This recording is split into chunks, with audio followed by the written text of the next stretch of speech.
Bonjour à tous et bienvenue sur la chaîne 100% IFSI. Aujourd'hui, on se retrouve pour une vidéo un peu particulière parce qu'on va parler d'un acte important, l'acte transfusionnel en pratique infirmière. À savoir, du coup, la transfusion sanguine, c'est un acte médical, mais sa mise en œuvre repose sur la responsabilité des infirmiers.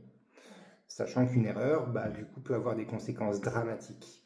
Aujourd'hui, nous allons voir les étapes clés de la transfusion d'un concentré de globules rouges en toute sécurité conformément aux normes de bonne pratique de l'ANSM, donc l'Agence nationale de sécurité du médicament, et aux recommandations de l'HAS. Avant tout, il convient de vérifier la prescription médicale, donc le type de produit sanguin labile, le volume, le débit et éventuellement des consignes spécifiques. Ensuite, on va effectuer la traçabilité du groupe sanguin du patient. On s'assure qu'il existe une détermination ABO, donc de son groupe sanguin, réalisée à deux moments distincts. On fait une identitovigilance. Si pas d'identitovigilance, pas de transfusion. Ça, c'est une règle d'or. Il faut aussi vérifier les paramètres vitaux de votre patient, sa tension artérielle, sa fréquence cardiaque, sa saturation en O2 et sa température. Toute anomalie doit forcément être signalée au médecin. Il convient effectivement de vérifier les conformités, vérifier si votre poche n'est pas abîmée. On vérifie bien le numéro de lot de vos poches. Si on a des rails, la recherche d'agglutinine irrégulière de moins de 72 heures. Tout ça, toutes ces vérifications, on vérifie. À chaque fois qu'il y a une incohérence, on ne transfuse pas et on prévient son médecin. Donc ensuite, la préparation, on va préparer le matériel.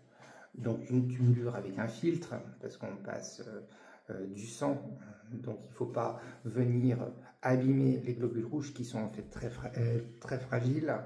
Le support de perfusion, le sérum physiologique en cas de besoin, et des équipements de protection. Donc on réalise une voie veineuse de bon calibre. Idéalement, je vous conseille un cathéter de 18 ou 20 gauges.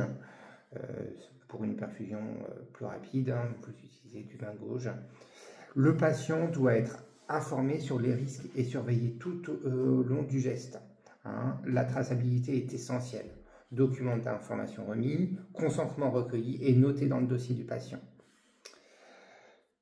À chaque étape, vous revérifiez l'identitovigilance sur le dossier, au patient, sur son bracelet qu'il a durant son hospitalisation.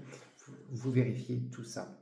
Avant toute transfusion, il y a le contrôle ultime réalisé au lit du patient et non dans la salle de soins, trop fréquemment fait. Il est obligatoirement effectué par deux professionnels de santé. Là encore une fois, il y a des dérives où effectivement, des fois, ce n'est qu'un infirmier et il fait juste signer. Non, ça doit être fait par deux professionnels de santé, dont un infirmier habilité. On vérifie ensemble l'identité du patient, le groupe sanguin, la compatibilité de groupe, le numéro du produit sanguin labile et la date de péremption.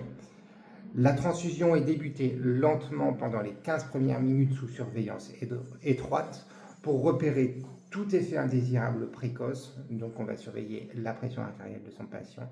S'il y a un souci, on stoppe, on prévient.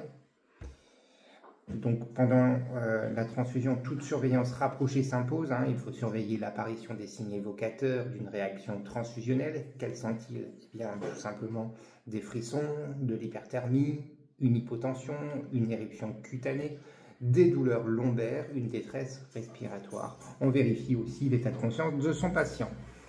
En cas de suspicion de réaction transfusionnelle, on arrête immédiatement la transfusion, on maintient la voie veineuse avec du sérum physiologique. On prévient son médecin et on fait une déclaration au service d'hémovigilance. On ne jette jamais la poche et sa tubulure, elles seront analysées. À la fin de la transfusion, on note l'heure de fin.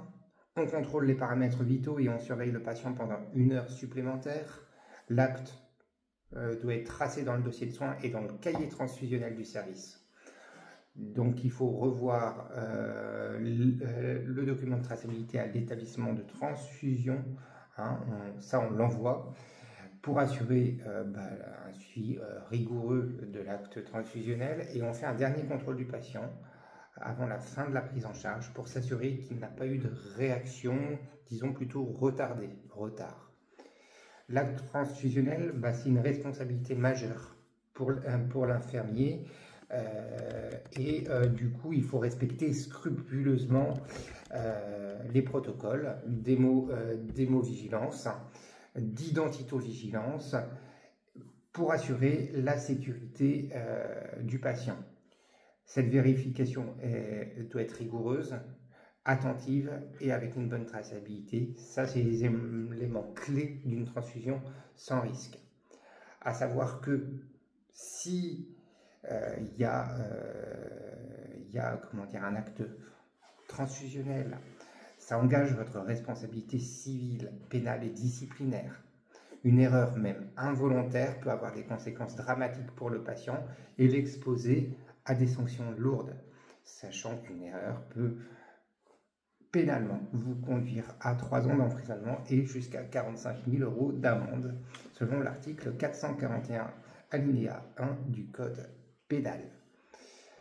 Voilà, vous savez en gros toutes les étapes clés d'un acte transfusionnel dans les bonnes pratiques de la Haute Autorité de Santé. Je vous remercie et vous dis à très bientôt pour une prochaine vidéo. Salut!